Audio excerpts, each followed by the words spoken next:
दोस्तों नमस्कार। जो आज टॉपिक है वो है हमारा अंतर्दृष्टि सिद्धांत यानी कि सूझ का सिद्धांत। तो बहुत इम्पोर्टेंट टॉपिक है ये। इनसाइट थ्योरी या गेस्टल्ट एस्केप, कोहलर, कॉफका, वर्दीमर, इन तीनों का नाम आता है इसमें। जो मोस्ट इम्पोर्टेंट रोल है वो कोहलर का है।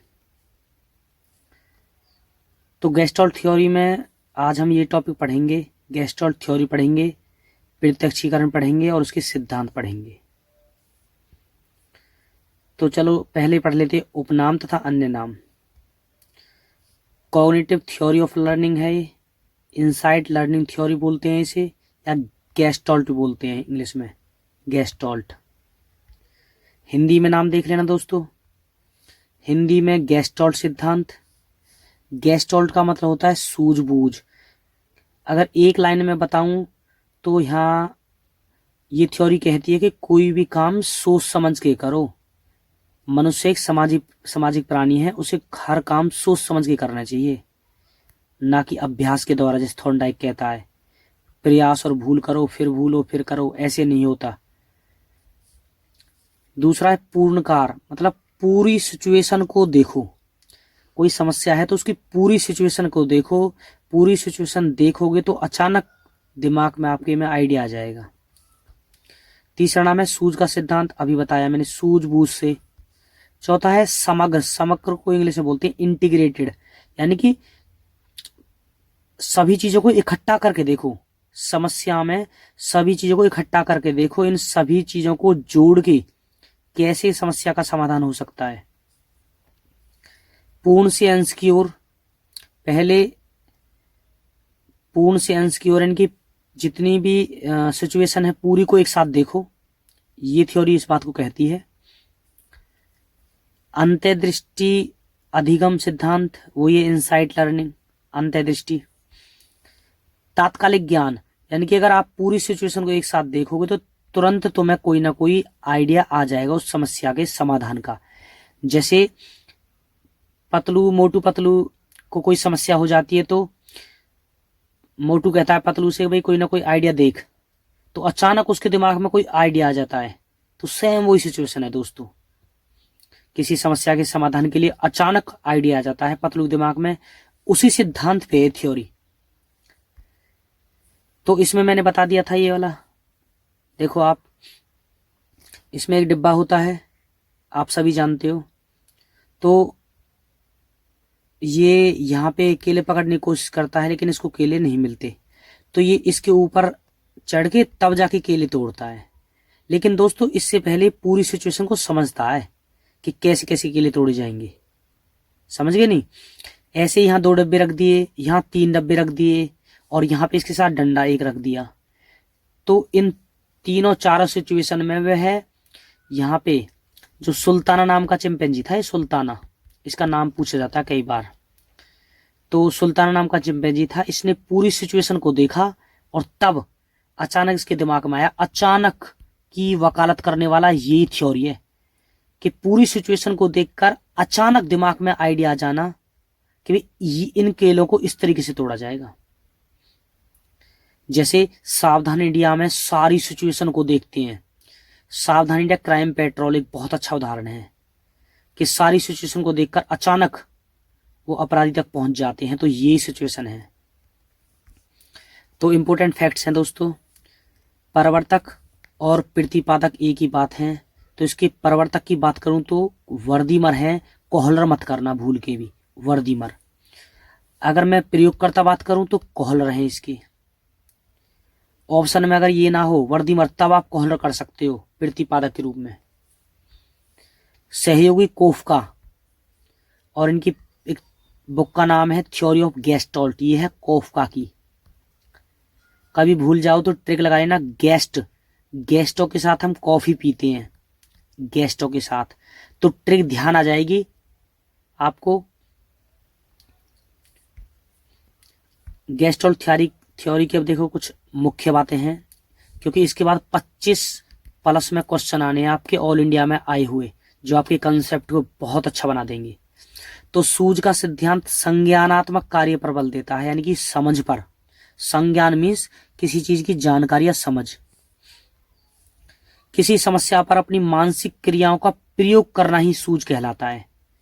किसी समस्या पर जब आप मानसिक क्रिया करोगे तो उसे सूझ बोलते हैं। इस सिद्धांत के प्रतिपादक जर्मन के मनोवैज्ञानिक, ये इंपोर्टेंट है दोस्तों, जर्मन भी आ जाता है, कोहलर। ट्रिक लगा लेना, कोहल जब पड़ता है तो हम जम जाते हैं। कॉफका और वर्दीमर थे। गेस्टोल्ट शब्द जर्मन भाषा का शब्द है, जर्मन जरूर दिमाग में रख लेना। एक नियमित आकृति व रूप को गेस्टोल्ट कहते हैं। इनके अनुसार हम तब तक नहीं सीख सकते जब तक हम अपनी मानसिक क्रियाओं का सहारा नहीं लेते, अर्थात हमें सीखने के लिए दिमाग की जरूरत पड़ती है। तो बार बार वो मानसिक क्रियाओं की बात कर रहा है। मानसिक क्रिया का मतलब सूझबूझ से काम लेना, दिमाग से काम लेना। तो दोस्तों उदाहरण देख लो, जब हम कोई गाड़ी देखते हैं तो उसे इकट्ठे रूप में देखते हैं, पूरी पूरी देखते हैं, ना कि यह देखते हैं कि उसकी सीट कैसी है, उसके व्हील कैसे हैं, उसकी कवर कैसी हैं। पूरी गाड़ी को एक साथ देखते हैं। तो ऐसे ही हमें दोस्तों प्रॉब्लम एक साथ देखनी चाहिए, ये है। तो समग्र शब्द अपने आप में बहुत इंपॉर्टेंट है। ये 4-5 शब्द आपको दुखी करेंगे। अचानक, ये वाला शब्द, अचानक समस्या का समाधान होना, ये इसकी थ्योरी का आंसर होगा। समग्र, इंटीग्रेटेड। एक फूलों के गुलदस्ते का समग्र रूप होता है, बाद में अगर हम उसमें से फूलों को निकाल लेते हैं तो केवल गुलदस्ते का समग्र रूप बच जाता है। कुछ महत्वपूर्ण तथ्य हैं दोस्तों, 3 बातें हैं, इसके बाद क्वेश्चनर। बहुत इंपॉर्टेंट 3 बातें ले ली मैंने। पहला है, गेस्टोल्ट मनोवैज्ञानिकों के अनुसार हम विभिन्न उद्दीपकों को छोटे छोटे अंशों के रूप में ना देखकर बल्कि एक संगठित रूप में देखते हैं। ये लाइन बहुत इंपॉर्टेंट है। समस्या के समाधान के लिए छोटे छोटे अंशों को मत देखो कि केले हैं, डंडे हैं, ये ऐसी हैं, नहीं, पूरी सिचुएशन को देखो, किस तरीके से आप सॉल्व कर सकते हो। तो ये शब्द इंपॉर्टेंट है आपका। दूसरा, इसके अनुसार अंतर्दृष्टि अचानक होती है। कोई भी आइडिया, सूझ दिमाग में अचानक आती है, माइंड में अचानक आती है, ये भी इंपॉर्टेंट है।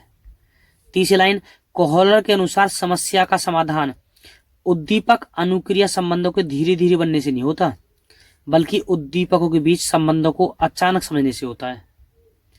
ये तीनों को ढंग से समझ लेना दोस्तों। उसके बाद क्वेश्चन है। अब पहला क्वेश्चन, अंतर्दृष्टि द्वारा सीखने का सिद्धांत किसने दिया? तो ये दोस्तों गेस्टोल्टवादी सिद्धांत, गेस्टोल्टवादी सिद्धांतवादियों ने प्रतिपादित किया है। अंतर्दृष्टि द्वारा सीखने के सिद्धांत में पहला कोहलर ने प्रयोग किया था। कुत्ते पर गलत, वनवानुसों पर बिल्कुल सही। यूपी टेट पीआरटी 2016 में। नेक्स्ट है, अंतर्दृष्टि पैदा होने के संबंध में कौन सा कथन सत्य नहीं है? इसका ध्यान रखना, नहीं जो पूछा है। अंतर्दृष्टि अचानक पैदा होती है, बिल्कुल सही। अंतर्दृष्टि सही प्रत्यक्षीकरण पर निर्भर करती है, बिल्कुल सही। प्रत्यक्षीकरण होता है दोस्तों परसेप्चुअल। प्रत्यक्षीकरण का मतलब जो हमारी आंखों के सामने होता है उसके बारे में पूरी जानकारी रखना। जैसे हमारे सामने कोई मलूक सी लड़की है, सुंदर सी, हम देखते हैं भाई लड़की है, इसके बाल ऐसे हैं, इस तरीके से इन्होंने ये कपड़े पहन रखे हैं। तो कहने का मतलब जो चीज हमारे सामने है उसकी सारी की सारी सिचुएशन, सब कुछ नॉलेज होना, यही दोस्तों परसेप्चुअल है।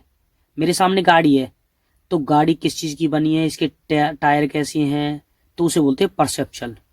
तो अंतर्दृष्टि सही प्रत्यक्षीकरण पर निर्भर करती है, बिल्कुल सही। अंतर्दृष्टि तब पैदा होती है जब व्यक्ति किसी परिस्थिति के विभिन्न अंगों के बीच संबंध देख लेता है। तो अगर विभिन्न परिस्थितियों के बीच संबंध देखोगे तब भी अंतर्दृष्टि पैदा होगी, क्योंकि विभिन्न परिस्थितियों के बीच सब संबंध देखोगे तभी अचानक आइडिया आएगा दिमाग में। तीसरा भी सही। अंतर्दृष्टि धीरे धीरे पैदा होती है, बिल्कुल गलत। इसलिए डी रहेगा आपका आंसर, जो रॉन्ग है। ये देख सकते हो आप। नेक्स्ट, न्यूटन के वृक्ष से सेब को नीचे गिरते देखा।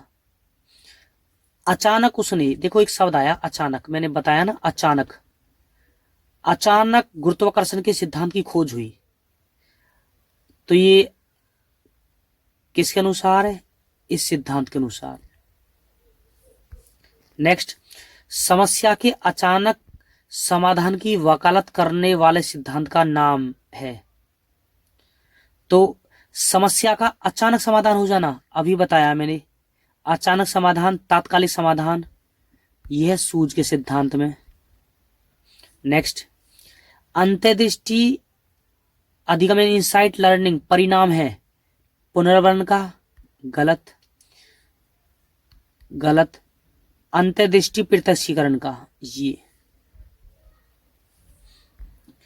गेस्टोल्टवादियों के अनुसार व्यक्ति किसी वस्तु को देखता है किसी विशेष भाग के आधार पर, गलत, समग्रता के आधार पर, बिल्कुल सही, on the basic of integration. Next, gestalt का अर्थ है, यानी कि गेस्टोल्ट का अर्थ क्या है? सूझ, अंतर्दृष्टि। नेक्स्ट, कोहलर ने विकसित किया है अंतर्दृष्टि सिद्धांत। तो दोस्तों ये कंप्लीट है टॉपिक आपके। निम्न में से कौन गेस्टोल्ट मनोविज्ञान से संबंधित नहीं है? अब देखो, गेस्टोल्टवादी यानी कि कॉग्निटिव थ्योरी वाले बंदे, संज्ञानवादी, कर्ट लेविन, आईपी पेवलोव, कोहलर, या ये सभी। तो चलो देखते हैं संज्ञानवादी में कौन कौन है। कोहलर तो है ही है,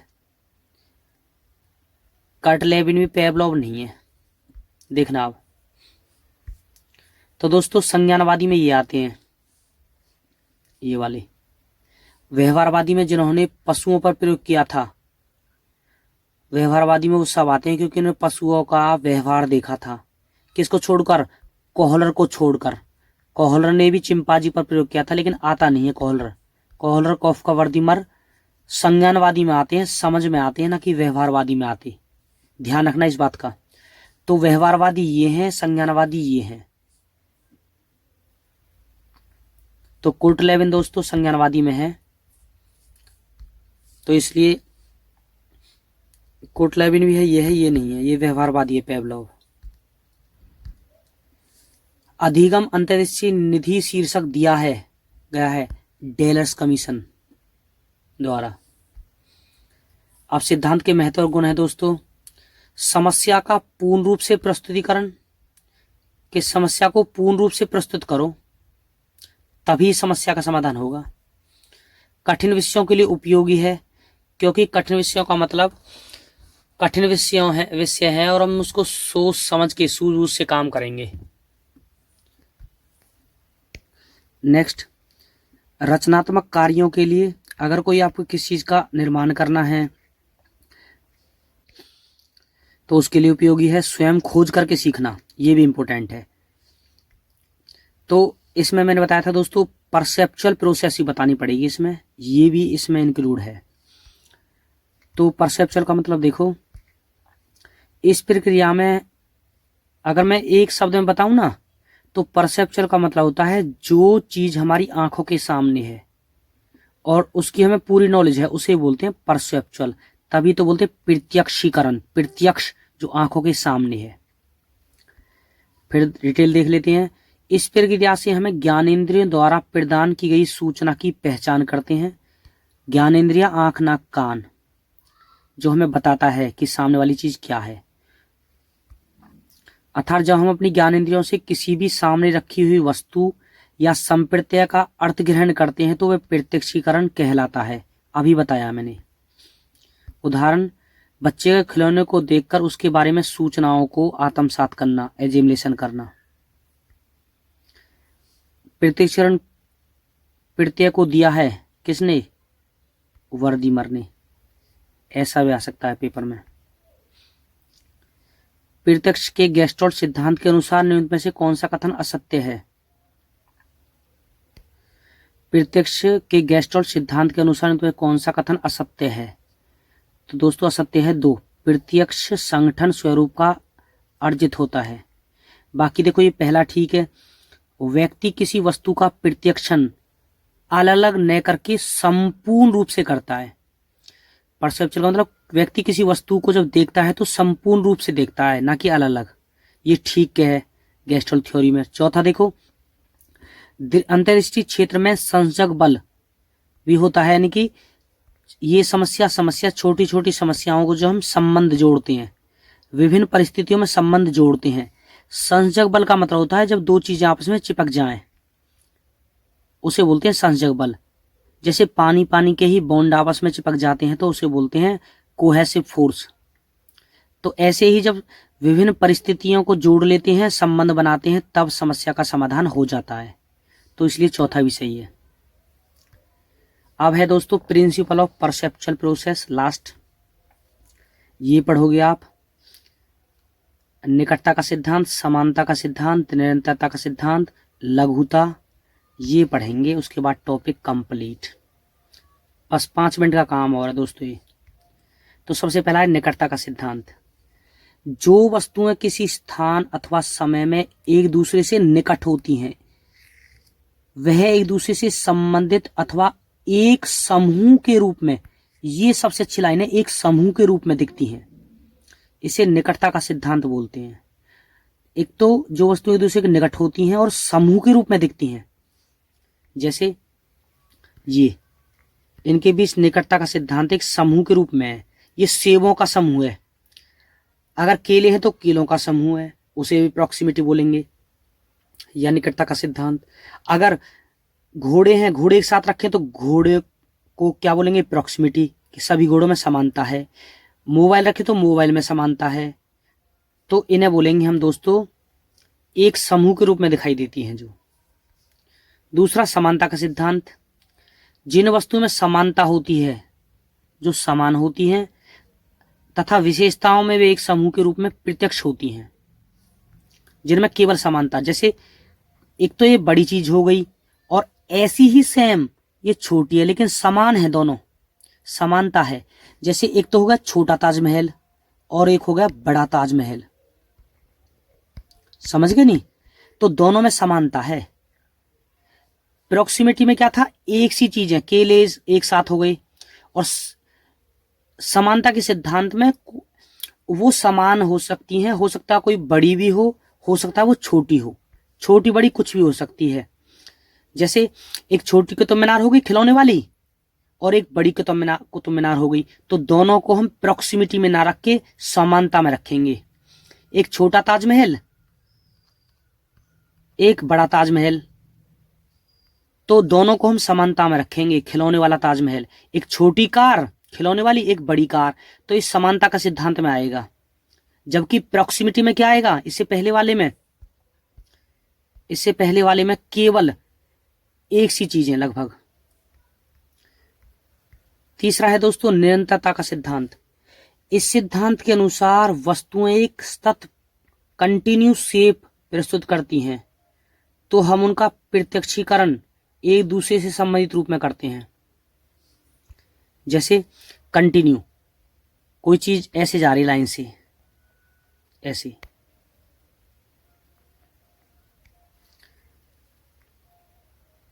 तो दोस्तों ये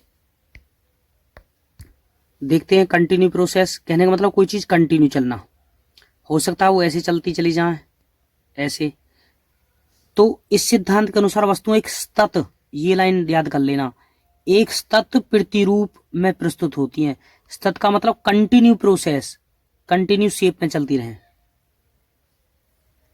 और उनका प्रत्यक्षण एक दूसरे से संबंधित रूप में होता है। नेक्स्ट है लघुता का सिद्धांत, स्मॉलनेस। इस सिद्धांत के अनुसार जब हम एक बड़े भाग में से छोटे भाग को निकालते हैं, उदाहरण एक बड़े पेज में से गोले के छोटे छोटे टुकड़े निकाल लेना, कहने का मतलब छोटा भाग निकालना, तभी तो बोलते हैं छोटे का मतलब लघु, तभी तो लघुता का सिद्धांत बोलते हैं। जैसे इसमें से एक बड़ा गोला था, इसमें से हमने ये निकाल लिए छोटे छोटे टुकड़े, तो बड़े टुकड़े में से छोटे टुकड़े निकाल लेना, तो शेप बन गई एक, देखो तो शेप बन गई, इसे बोलते हैं लघुता का सिद्धांत। इसे कंटिन्यू चलाए चले जाओ ऊपर वाली को, ये निरंतरता का सिद्धांत हो गया, इसमें भी शेप बनी हुई है। नेक्स्ट है सिमेट्री। इस सिद्धांत के अनुसार असीमित पृष्ठभूमि की तुलना में सिमेट्री क्षेत्र आकृतिक रूप में देते हैं। उदाहरण, काले रंग की पृष्ठभूमि पर सफेद रंग का चित्र बनाना। यहाँ काला रंग सममित क्षेत्र हुआ और सफेद रंग असममित। मतलब देखो, अब काले काले में भी पिक्चर बन रही है और सफेद सफेद में भी। यहाँ देखो आदमी दिखाई दे रहे हैं, सफेद में भी पिक्चर बन रही है और काले की इमेज बन रही है। लेकिन हमारा जो माइंड है वो काले को देख पा रहा है ज्यादा, तो जिस भाग को देख पा रहा है काले को उसे बोलते हैं सीमेट्री, और जिसको नहीं देख पा रहा सफेद वाले को उसको बोलते हैं नॉन सीमेट्री। ध्यान रखना। अब है लास्ट में पूर्ति का सिद्धांत, क्लोजर। उद्दीपक जैसे ये रहा, अगर पूर्ति का मतलब क्या है, अगर मैं इस डंडे को ऐसे रख दूं कुछ फर्क नहीं पड़ता, क्योंकि अलग अलग रूप में आप अलग अलग रूप में देख रहे हो इस आकृति को। अब देखो, अब मैं ऐसे कर दूं तो एक लाइन बन जाएगी। ऐसे ही ये कह रहा है कि आप इसको अलग मत देखो, इसको पूरे को एक साथ देखो तो आपको एक पिक्चर दिखाई देगी, इमेज बनी हुई दिखाई देगी। जैसे उद्दीपक में जो छोटे छोटे अंश छुपे हुए होते हैं उसे हम भर लेते हैं, और वस्तुओं का प्रत्यक्षण उनके अलग, देखो वस्तुओं का प्रत्यक्षण उनके अलग अलग भागों के रूप में नहीं बल्कि पूरी आकृतिक रूप में करते हैं। उदाहरण, छोटी छोटी लाइनों को मिलाकर बड़ी लाइन बनाना। ऐसे अलग अलग मत देखो, एक वो देखो एक लाइन बन गई, ये जैसे शेप बनी हुई है। तो ये रहा। तो देखो अब आंसर क्वेश्चन क्या हो सकते हैं। इनमें वस्तुओं का प्रत्यक्षण परसेप्चुअल उनके अलग अलग भागों के रूप में नहीं बल्कि पूरी आकृति के रूप में। कहने का मतलब अलग अलग भाग मत देखो, जैसे ये मत देखो, केवल ये मत देखो, इनको एक साथ देखो, एक को आकृति दिखाई देगी। तो इसको बोलते हैं पूर्ति का सिद्धांत। सही आंसर पूर्ति। अच्छा, क्लोजर, ये वाला क्लोजर बोलते हैं इंग्लिश में। नेक्स्ट, इस सिद्धांत के अनुसार हम बड़े भाग में से छोटे भाग निकालना। छोटे भाग का मतलब लघु, और लघु का मतलब लघुता का सिद्धांत। जैसे ये था, देखो ये वाला, बड़े भाग में से छोटे भाग को निकालना तब भी इमेज बनेगी। नेक्स्ट, गेस्टोल्ट सिद्धांत की अभिधारणा है कि तत्वों को स्वरूप ग्रुप एलिमेंट के समूह के रूप में रखना। एक समूह बन जाता है, या केलों का समूह है या सेब का समूह है, छोटी कारों का समूह है, तो समूह के रूप में रखना या ग्रुप एलिमेंट, तो उसे बोलते क्या बोलते हैं दोस्तों, प्रॉक्सिमिटी, ग्रुपिंग एलिमेंट। देखो ये लिखा, ग्रुपिंग एलिमेंट। नेक्स्ट, जिन वस्तुओं में समानता होती है विशेषताओं में वे समूह के रूप में दिखाई देती हैं। तो जिनमें समानता होती है तो वो है समानता का सिद्धांत, सिमिलरिटी का, ये वाला। इस सिद्धांत के अनुसार असीमित पृष्ठभूमि की तुलना में सिमेट्री क्षेत्र हम ज्यादा देख पाते हैं, ब्लैक वाला भाग, ये वाला। इस सिद्धांत के अनुसार एक सतत प्रतिरूप प्रस्तुत करती है, यानी कि कंटिन्यू प्रोसेस, तो हम उनका प्रत्यक्षण एक दूसरे से संबंध के रूप में करते हैं। तो ये आंसर ये है उसका, देख लो एक बार, कंटिन्यू प्रोसेस। तो दोस्तों कंप्लीट है, देख सकते हो आप। अब इसमें लास्ट बच गई है, इसकी 4 स्टेज हैं इनसाइट थ्योरी की। सबसे पहले किसी चीज की तैयारी होती है, जैसे चिंपांजी ने की थी, सुल्तान नाम के चिंपांजी ने तैयारी की थी। उसके बाद यानी कि can not solve the problem solve नहीं कर सकते, इसमें तैयारी होती है, हम डाटा इकट्ठा करते हैं। दूसरा होता है इनक्यूबेशन, उसमें मान, प्रॉब्लम को थोड़ी देर के लिए रख लेते हैं, प्रॉब्लम पर काम करते हैं। तीसरा है इंसाइट, प्रदीप्ति, suddenly there is a mental representation of solution, अचानक दिमाग में कोई चीज, लाइट जल जाना, इंसाइट। इंसाइट का मतलब प्रदीप्ति, प्रदीप्ति का मतलब दीप्त हो जाना, दिमाग में लाइट जल जाना, जैसे मोटू पतलू के दिमाग में जलती है लाइट, उसके बाद सत्यापित, हम वेरीफाई करते हैं क्या हमारा जो नुस्खा है वो कामयाब हुआ नहीं हुआ। तो दोस्तों ये 4 सिचुएशन है। सबसे पहले तैयारी, उसके बाद ऊष्मीयमान, फिर प्रदीप्ति और फिर सत्यापित, वेरिफिकेशन करना। अब जो क्वेश्चन आया था ये था, लास्ट में सत्यापित आएगा, पहले तैयारी, उद्भवन, प्रदीप्त। तो सही आंसर डी। तो दोस्तों कंप्लीट है, थैंक यू।